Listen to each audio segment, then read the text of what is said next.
الحمدللہ رب العالمین والصلاة والسلام علی رسولہ الکریم وعلی آلہ واصحابہ اجمعین نحمدہ ونستعینہ ونستغفرہ ونعوذ باللہ من شرور انفسنا ومن سیئات اعمالنا واشہد ان لا الہ الا اللہ وحدہ لا شریک لہ واشہد ان محمد عبدہ ورسولہ اما بعد فاعوذ باللہ السمیع العلیم من الشیطان الرجیم من ہمزہ نفخہ نفثہ بسم اللہ الرحمن الرحیم۔ اللہ کے فضل و کرم سے آج ہم سپارہ شروع کرتے ہیں 21واں، اور آیت سورت ہماری چل رہی ہے سورہ العنکبوت۔ تو اتلو ما اوحی علیک من الکتاب واقم الصلاۃ ان الصلاۃ تنہی عن الفحشاء والمنکر۔ ہاں چلیں وہ 2 صفحے پہلے پڑھ لیتے ہیں۔ کتنے تھے یاد ہے آیت؟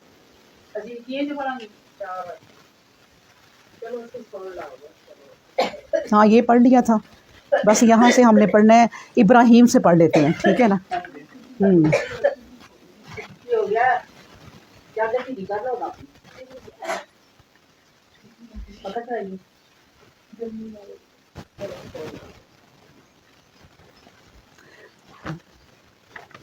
چلیں جی پھر دوبارہ شروع کرتے ہیں۔ اعوذ باللہ من الشیطان الرجیم بسم اللہ الرحمن الرحیم۔ تو 20ویں پارے کے 2 صفحے پڑھ لیتے ہیں پہلے، اور آیت نمبر ہے 31۔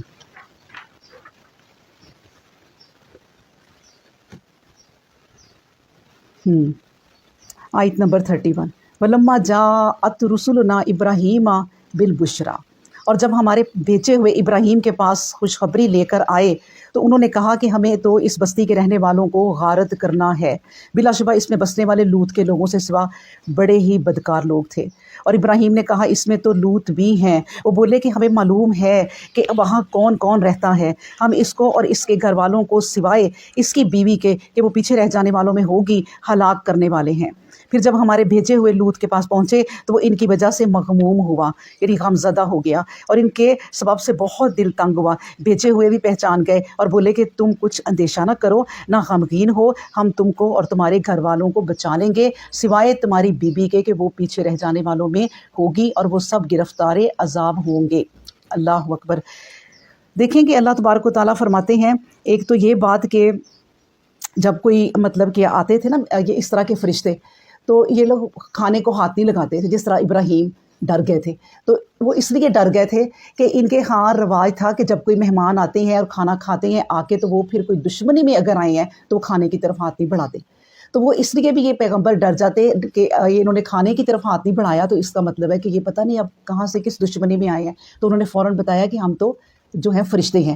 ابراہیم سے بھی یہی بات ہوئی، اس طرح یہ بھی ڈر گئے، اور یہ لوط علیہ السلام بھی۔ اور بیوی کا آپ دیکھیں کہ میں جب یہ پڑھ رہی سوچ رہی تھی کہ دیکھیں پیغمبر کی بیوی ہیں، اور وہ ایسی ہیں کہ جو لوگوں کو اطلاع کرتی ہیں کہ آ جاؤ ہمارے گھر، کوئی یا کپڑا جا کے چھت پہ کہتے ہیں کہ کوئی ہلا دیتی تھی کپڑا وائٹ یا جس کلر کا، تو اس کا مطلب یہ ہوتا تھا کہ آ جاؤ کچھ نوجوان آئے ہیں۔ تو اب دیکھیں یہ میں یہ کہنا چاہ رہی ہوں کہ پیغمبر کی بیوی ہے اور انہوں نے برداشت کیا ہوا ہے کہ میری بیوی ایسی ہے، پتہ ہوتا ہے، لیکن انہیں چھوڑا نہیں ہے، انہوں نے نبھائی ہے۔ جیسے ایک اور بھی میں نے بات کہیں سے کوئی سنی تھی کہ ایک بندے کو کسی نے کہا کہ آپ کی بیوی آپ کو اتنا تنگ کرتی ہے، جب بولتی ہے اتنی بد اخلاقی سے کہ آپ کو اپنی انسلٹ فیل نہیں ہوتی، تو آپ اس کو چھوڑ دیں۔ اس نے کہا کہ اللہ نے جو مجھے سزا دی ہے میں کسی اور کے گلے میں کیوں ڈالوں، تو میں نبھاؤں، تو میں کسی بھی بوجھ اپنا کیوں ڈالوں۔ تو اس طرح ہاں بالکل اس طرح دیکھیں کہ ان کی بیوی ایسی ہے، لیکن انہوں نے اس طرف نہیں آئے کہ میں ان کو چھوڑ دوں اور کر لوں، کیونکہ پیغمبروں کا کام ہے لوگوں کو سمجھانا، تو بیوی کو بھی سمجھانا۔ اب یہ نہیں کہ بیوی کو چھوڑ دیں، اب تو لوگ تو کہیں گے کہ اپنی بیویوں کو چھوڑتے ہیں اور لوگوں کو سمجھاتے ہیں۔ تو اس لیے جو ذمہ داریاں اللہ نے ڈالی ہوتی ہیں اس کو لے کر بڑا کچھ سوچنا ہوتا ہے پھر کہیں جا کے پیغمبروں کی زندگی جو ہے نا وہ آگے چلتی ہے اور اللہ تعالیٰ کے حکم سے ہی چلتی ہے۔ پھر فرمایا بلا شبہ ہم بستی کے لوگوں پر آسمان سے ایک عذاب ان کی بد عملیوں کے باعث نازل کرنے والے ہیں، اور بلا شبہ ہم نے اس بستی کے کچھ واضح نشان عقل والوں کے لیے چھوڑ دیے ہیں۔ اور مدین کی طرف ہم نے ان کے بھائی شعیب علیہ السلام کو بھیجا، بس اس نے کہا اے میری قوم اللہ کی بندگی کرو اور آخرت کے دن کی امید رکھو اور زمین پر فساد مت پھیلاؤ۔ پھر اس کی قوم نے اس کو جھٹلایا تو ان کو ایک زلزلے نے آ پکڑا، بس صبح کے وقت وہ اپنے گھروں میں اوندے پڑے رہ گئے۔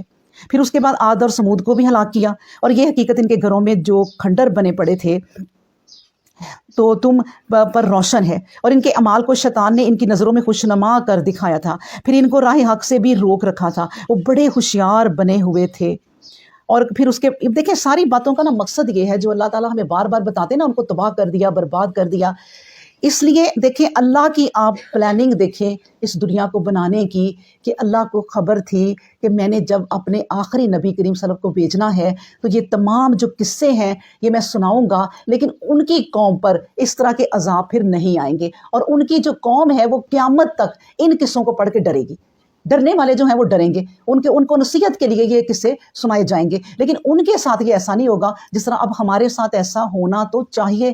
دیکھا جائے تو جتنی خرابیاں تھیں، جتنی گندی گندی خرابیاں تھیں ان قوموں میں، وہ ساری کی ساری اب یہاں ہیں، تو اس کا مطلب ہے یہاں عذاب آنا چاہیے۔ لیکن اب اللہ نے ایک قانون بنا دیا کہ اس قوم نے صرف ان کے واقعات پڑھ کے جنہوں نے عبرت حاصل کرنی ہے وہ کریں گے، اور پھر نبی کی امت پر ایسے عذاب جو ہے وہ نہیں آئیں گے۔ اس کو آپ سمجھ لیں کہ رحمت للعالمین ہے، اللہ نے ان کو رحمت بنا کر جو بھیجا، اور اپنی بھی رحمت جو اللہ نے لکھی ہوئی ہے کہ میرے غضب پر میری رحمت چھائی ہوئی ہے، تو انہوں نے اللہ پر بھی رحمت ہے چھائی ہوئی ہے۔ اللہ اگر پکڑنے پہ آئے تو کسی کو نہ چھوڑے، وہ صرف اپنی رحمت کے صدقے نہیں پکڑتا، لیکن نبی پاک صلی اللہ علیہ وسلم کو بھی انہوں نے اسی طرح پھر اپنی رحمت کی طرح جو اپنی رحمت ہے رحمت للعالمین بنا کے بھیجا، تاکہ ان پر وہ رحم اب کیا جائے، ان کی قوم پر بھی اور نبی کریم صلی اللہ علیہ وسلم پر بھی۔